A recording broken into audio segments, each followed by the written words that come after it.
श्री राम जानकी राधा कृष्ण मंदिर हनुमानगढ़ी। श्री श्री 108 श्री राम बालकदास जी महाराज गद्दी नसीन हनुमानगढ़ी के कृपापाल श्री माधव दास जी महाराज के द्वारा निर्माण कराया गया है। आइए हम परम पूज्य श्री माधव दास जी महाराज से हनुमानगढ़ी के सर्वप्रथम गद्दी नसीन जिन्होंने हनुमानगढ़ी की स्थापना कराई है उनके चरित्र के संबंध में जानकारी प्राप्त करते हैं।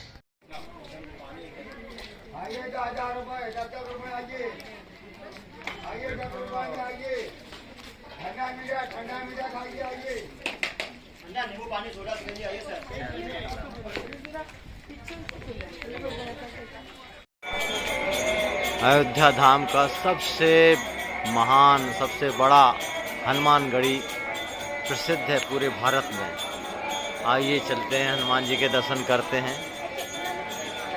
काफ़ी सीढ़ी चढ़ने के बाद ऊपर पहुंचेंगे।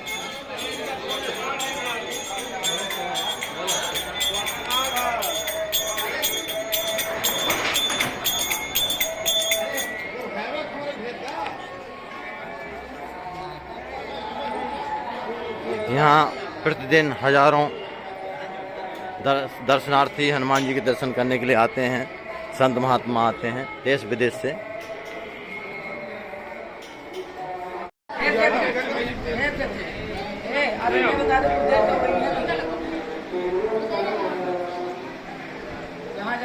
पीछे बैठा है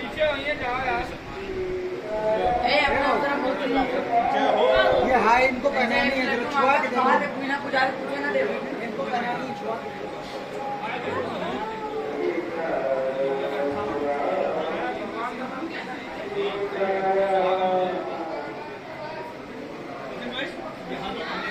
बहुत प्राचीन मंदिर है। लगभग 300 वर्ष पूर्व इसका निर्माण हुआ था। बहुत ऊंचाई पर हनुमानगढ़ी है। आइए आगे बढ़ते हैं।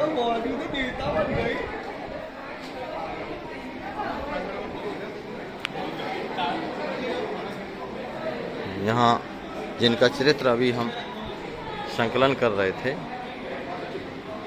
उन महापुरुष का हम दर्शन कर रहे हैं।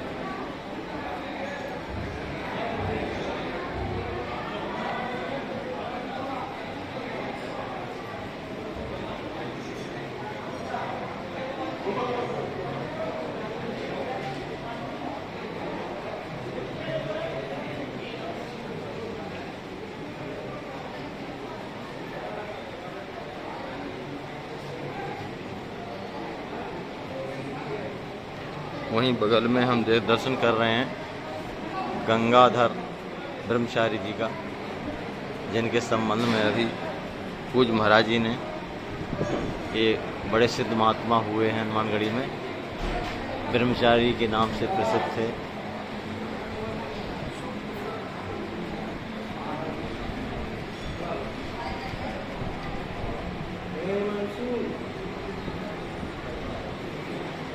इस प्रकार यहाँ प्रतिदिन सत्संग पाठ पूजा नित्य ही चलता रहता।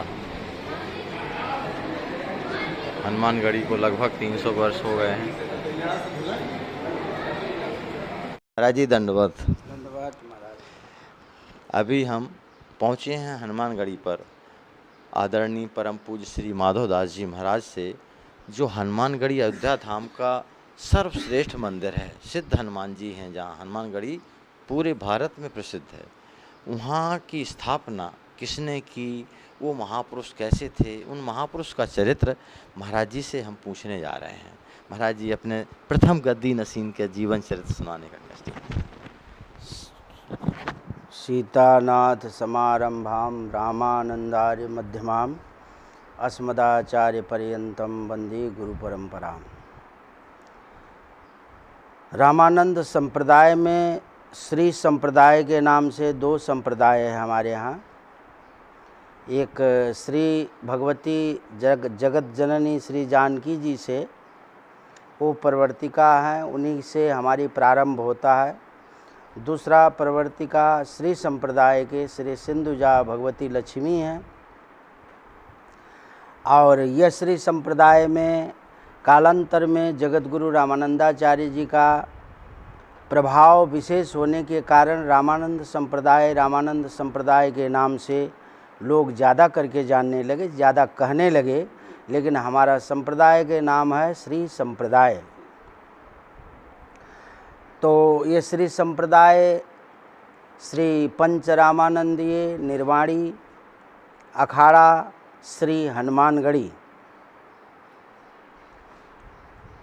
में हनुमान जी को सर्व विश्व में सभी धर्म के लोग लमसम मानते हैं, लेकिन हमारे रामानंदियों के गुरु परंपरा में भी गुरु भी हैं।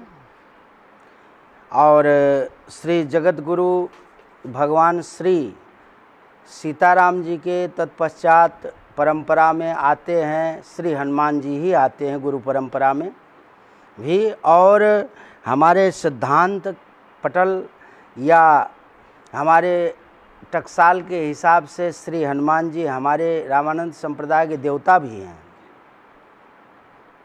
और साथ साथ में श्री हनुमान जी श्री अयोध्या धाम रामकोट महल्ले में श्री हनुमानगढ़ी के नाम से श्री पंचरामानंदीय निर्वाणी अखाड़ा हनुमानगढ़ी के नाम से जो प्रसिद्ध है, वो हनुमान जी जो हैं वो राजा के रूप में हैं।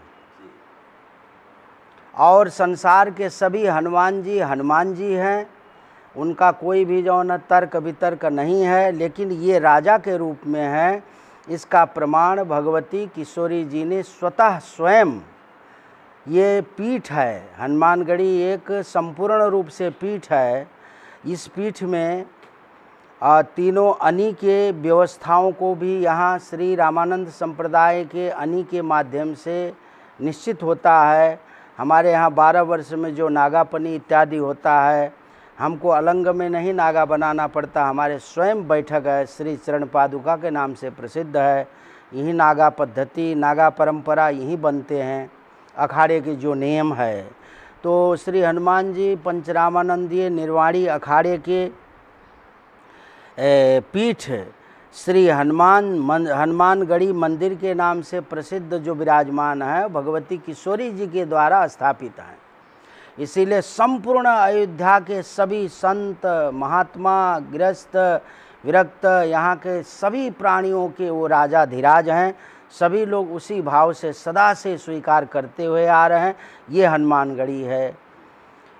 हमारे देश में आक्रांताओं के द्वारा अनेकों बार पद दलित हुई है। हिंदू सनातन शास्त्र संप्रदाय या सनातन धर्म को कई बार कुचला गया है, कई बार रौंदा गया है, कई बार अन्याय हुई है, लेकिन हमारे संतों ने सह करके तपस्या कर करके अनेक प्रकार के कष्टों को सामना करके अपने संप्रदाय को सदा आगे बढ़ाने की प्रयास किया है। उसी परंपरा की एक शाखा में श्री हनुमानगढ़ी भी है। तो यहाँ के श्री महंत के रूप में अथवा इस संस्था के संस्थापक के रूप में अथवा इस संस्था का संचालक के रूप में अथवा इस संस्था का निर्माण करने के रूप में श्री अनंत विभूषित श्री बाबा अभय रामदास जी के नाम से ये प्रसिद्ध हैं। ये प्रथम यही हुए हैं हमारे यहाँ के आचार्य परंपरा में, गद्दी में विराजमान हुए हैं। उन्होंने ये हनुमानगढ़ी का विधान बनाया। जी, हनुमानगढ़ी के जो पंचायती व्यवस्था है, सारे विश्व में लोकतंत्र प्रजातंत्र की जो महिमा है, वो हनुमानगढ़ी में बड़ी सुंदर नियमावली बनी हुई है। उस नियमावली के अनुसार भारत स्वतंत्र हुआ था सन 47 में, तो डॉक्टर लोहिया ने यहाँ की नियमावली लोकसभा में भी प्रस्तुत किया था। पंचायती राज स्थापित करने के लिए कैसी व्यवस्था होनी चाहिए, तो एक प्रमाण के रूप में हनुमानगढ़ी की नियमावली को प्रस्तुति दिया था। ऐसे बड़ी सुंदर यहाँ की व्यवस्था। यहाँ महंत गद्दी नसीन, 4 पट्टी के महंत, सरपंच और अलंग का श्री महंत जो होते हैं वो अनी के महंत कहलाते हैं, अलंग का भी महंत होते हैं। इस प्रकार से यहाँ की परंपरा है। इसमें 600 साधु की नित्य निवास है, निरंतर है, और सभी को नागा पदवी से पहचाने जाते हैं। हमारा नाम छोटा सा माधोदास, नागा के नाम से हम प्रसिद्ध हैं। आपके श्री गुरुदेव का? हमारे गुरुदेव अनंत विभूषित श्री महंत गद्दी नसीन 21वें गद्दी नसीन के रूप में श्री हनुमान जी के यहाँ स्थापित थे। उन्होंने बड़ी सुंदर परंपरा को स्थापित किया। कथा वार्ता हनुमानगढ़ी के सुंदरीकरण, इसको बहुत सुचारू रूप से आगे बढ़ाया। कालांतर में आकर के उनके अनुयायी अथवा उनके बाद में जितने भी उस पद पर हैं वो सभी लोगों ने भी ऐसे ही परंपरा को आगे बढ़ाया है, करते जा रहे हैं। तो हमारे मेन पॉइंट है बाबा अभय रामदास जी का। बाबा अभय रामदास जी ने बड़ी कठिन समय में, मुगलों के शासनकाल में, हर एक प्रकार से हिंदू संस्कृति को दबाया जाता था। हर प्रकार से रोग था। कुंभ इत्यादि में टैक्स वसूले जाते थे तीर्थयात्रियों से, और साधुओं के प्रति बड़ी ही जो तमाम प्रकार के सिक्योरिटी लगा करके, जांच पड़ताल, जासूस, सीआईडी लगा करके अनेक प्रकार के इस धर्म को हरासमेंट करने की प्रयास था उस समय। जिस समय जगतगुरु भगवान शंकराचार्य, जगतगुरु भगवान रामानुजाचार्य, जगतगुरु श्री राम निम्बारकाचार्य, जगतगुरु मध्यवाचार्य जी, जगतगुरु जो रुद्र संप्रदाय से प्रसिद्ध हैं, वल्लभाचार्य के नाम से ज़्यादा करके लोग जानते हैं, ये संप्रदाय को स्थापना करने के लिए जगतगुरु रामानंदाचार्य जी ने प्रथम स्थान लेकर के ये सारे संप्रदाय को, चारों संप्रदाय को एक सूत्र में बांध करके इसको बल दिया। उसी समय के ये समकाल में हमारे परंपरा में आचार्य के रूप में श्री बाबा श्री स्वामी अभय रामदास जी महाराज विराजमान थे। उनको महाराज जी कितने वर्ष हो गए होंगे अभी? लगभग कम से कम 300 साल के लपेट में है ये, और निश्चित करके एक दिन तारीख तो हम नहीं बता पाएंगे। 20वीं सदी चल रही है जी। 17वीं सदी के महापुरुष। जी हाँ, वो मोहम्मदन का शासनकाल था, आप समझ सकते हैं। हाँ, वो 250 वर्ष अंग्रेज़ों ने राज्य किया है, और इस समय के हिसाब से आप अपना स्वयं उसको जोड़ लें तो उनके समय में बहुत कठिनाई था। उन्होंने बहुत मुसीबतें झेली जी, बहुत अनेक प्रकार की समस्याओं का समाधान करते हुए आपने धर्म को आबाद गति से आगे बढ़ाया, और इस धर्म को सारे विश्व ने आज स्वीकार किया है। सारे विश्व में जनमानस की सेवा होती है। हमारे रामानंद संप्रदाय में अनेक प्रकार के कुंभ से लेकर के अनेक जग भंडारा व्यवस्था करके साधु रमते राम सबकी व्यवस्था करते हैं। गरीब गुरबा सबके वस्त्र इत्यादि बांटते रहते हैं। हमारा संप्रदाय भोजन इत्यादि देते हैं, दवा इत्यादि देते हैं, अस्पतालों में जाके दवा बांटते हैं। हमारा संप्रदाय का प्रथम धर्म ही सेवा धर्म है। इस सेवा धर्म को आगे बढ़ाते हुए इस संप्रदाय के अनेक महात्माओं ने, अनेक प्रकार के जो संत हुए, हमारे यहाँ 4 प्रकार के तिलक हैं, 4 प्रकार की उपासना पद्धतियाँ हैं, 4 प्रकार के संत भेख है। ये सारे भेखों में हमारे रामानंद संप्रदाय के अंतर्गत होने के नाते ये रामानंद संप्रदाय के सभी संतों ने विश्व में जनमानस की जन भावनाओं को देखते हुए उनके सम्मान और सेवा करने का जो करुणा निधान भगवान श्री रघुनाथ जी का जो स्वभाव था, उस स्वभाव को चरितार्थ करने की प्रयासरत में हमारे समस्त मनीषी संत लगे हुए हैं। आगे भी ये सेवा करते रहेंगे। और सुना है महाराज जी आपके हनुमानगढ़ी में कोई महाराष्ट्रियन संत हुए हैं, ब्रह्मचारी जी का नाम? हाँ, ब्रह्मचारी जी हमारे हुए, हमारे ही समकाल में थे और मधुकरी के विचार से रहते थे। बहुत अच्छे संग्रही नहीं थे, किसी प्रकार का संग्रह नहीं था, किसी प्रकार के इकट्ठा करने का या व्यवस्था फैलाने का नहीं था। कोई भी अधिकारी, कोई भी अफसर, कोई भी जो धार्मिक प्रवृत्ति के लोग आते थे तो उनसे बहुत दूर से बात करते थे और हनुमान चालीसा देते थे, कहते थे कि पाठ करो कल्याण होगा।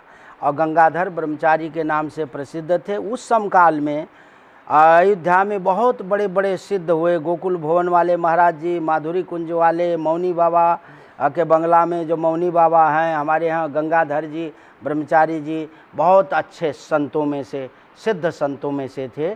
और उनकी महत्ता, उनकी परंपरा, उनकी जो साक्षात्कार हम लोगों ने किया है, हम लोगों का सौभाग्य था उनको दर्शन करने का, उनको स्पर्श करने का, उनका अंतिम यात्रा में शामिल होने का सारी सौभाग्य प्राप्त हुई है। इसीलिए वो बहुत अच्छे उच्च कोटि के, इस युग में उच्च कोटि के संत थे। अगर ये कहा जाए तो अन्यथा नहीं होगा। उस समय जो 24 अवतारों में भगवान अवतार लेकर के अनेक युगों में अनेक प्रकार की लीलाएं करते हैं, ये चारों संत 4 रूप में 24 प्रकार के जो भगवान के जो तत्व था, वो तात्विक था, वो इन्हीं 4 रूप में था। हमारे समकाल में मैंने जो देखा, इन लोगों की सिद्धाई, इन लोगों की प्रभाव, इन लोगों की लोकप्रियता, इन लोगों की संग्रही वृत्ति से बहुत दूर रह करके सर्वे भवन्तु सुखिना की जो वास्तविक अर्थ है, इन लोगों ने सार्थक किया। मैंने अपने दर्शन किया इसका। अभी कितने वर्ष उनके साकेत गमन का, कितने लगभग? ये लमसम हम समझते हैं कि 39 वर्ष के लमसम हो रहा है। 19वीं सदी के महापुरुष हुए हैं। जी जी जी। और आपने बड़ी कृपा की। आपके यहाँ महाराज जी गौ माता की खूब बढ़िया सेवा। हाँ, गौ देखिए हमारे, प्यारी सेवा। हाँ, गौ देखिए हमारे सनातन धर्म के 4 स्तंभ हैं। गिर जाति की गौ माता है। जी जी, हमारे सनातन धर्म के 4 स्तंभ हैं। चारों स्तंभ में प्रथम स्थान गौ का ही है, और गौ से ही विश्व की उत्पत्ति है, गौ में ही सारा विश्व समाहित है। आज गौ का बड़ा ही निरादर, बड़ा ही तिरस्कार होता है। और गौ पालते भी हैं तो वो जो ज़्यादा दूध देने वाले जो पशु पालते हैं, हमारी ये गौ पशु नहीं है, ये माता है। और ये गौ को हम लोग माँ के रूप में ही मानते हुए आ रहे हैं। अपनी माँ को, अपने बहन को, अपनी बेटी को जैसे आप प्यार देते हैं, सम्मान देते हैं, आदर देते हैं, ऐसे गौ का आदर दीजिए। आपको सभी प्रकार के सुख समृद्धि, हर प्रकार के रोग से, दोष से मुक्त करके परम धाम को भी प्राप्त कराने की क्षमता है। बैतरणी के लिए गौ का ही पूँछ पकड़ा जाता है, न तो गधे के पकड़ा जाता है, न तो सूअर के पकड़ा जाता है। इसीलिए वह पूँछ पकड़ने वाली गौ यही प्रजाति के हैं, ये देसी गौ हैं। ये हमारे देश के उत्पत्ति वाले गौ हैं।